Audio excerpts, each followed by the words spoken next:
These artists are on these streaming forms, they are on these streaming platforms. Even from a guy like a J. Cole that say how many artists got streams from these bots, they not as hot as they seem.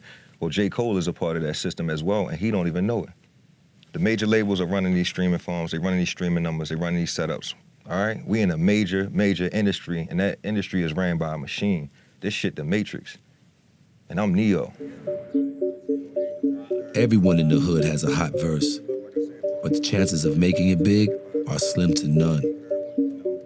Chad's a computer genius who went from a total unknown to a chart-topping artist in just a few months' time with the help of a cheat code known as bots.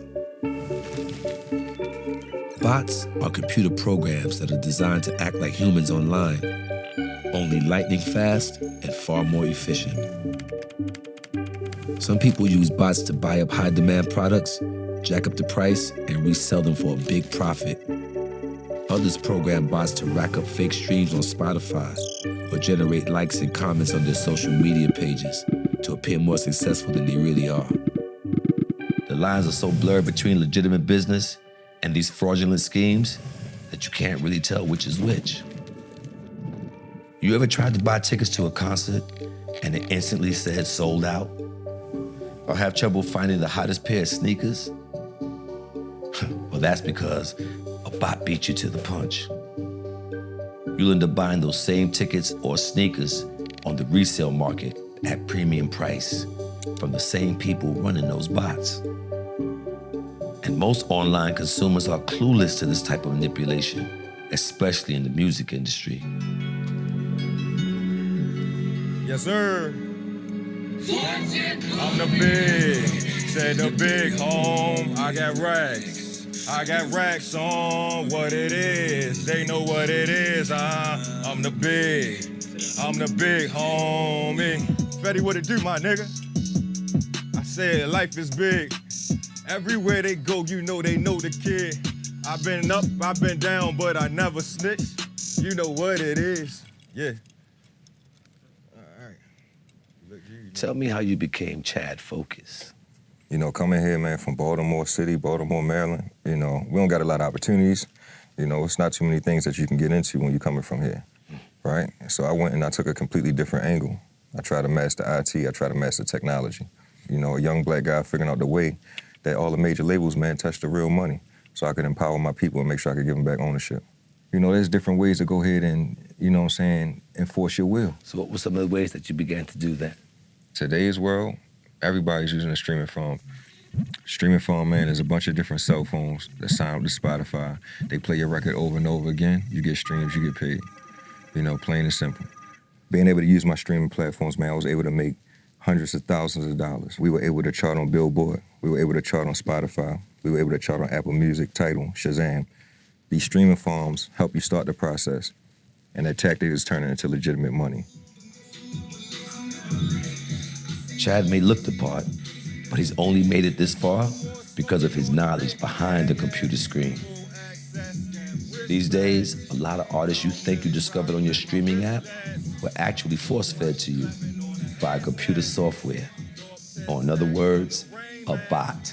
So when it comes to streaming on Spotify or fake streams, bots will be programmed to follow artists, save songs, put songs on playlists, and to listen to songs to increase the amount of plays of their music or their exposure or the perceived popularity of the band. And there's no clear law that outlaws that. So there are certainly elements of the bot ecosystem that have elements of a black market.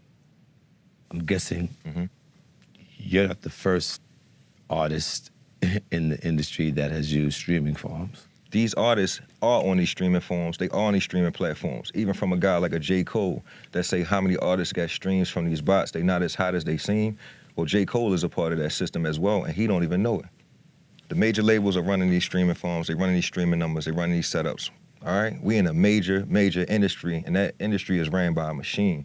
This shit the Matrix, and I'm Neo. Chad even figured out how to use bots to make money on the road.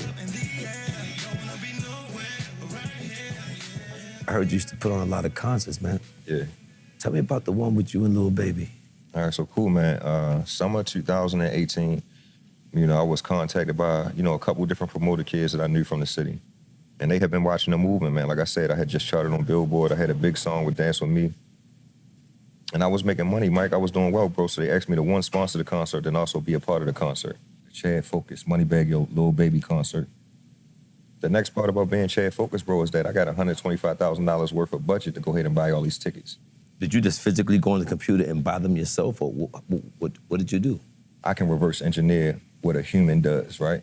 So say Mike takes out his phone and he goes to Ticketmaster website that took him 30 seconds.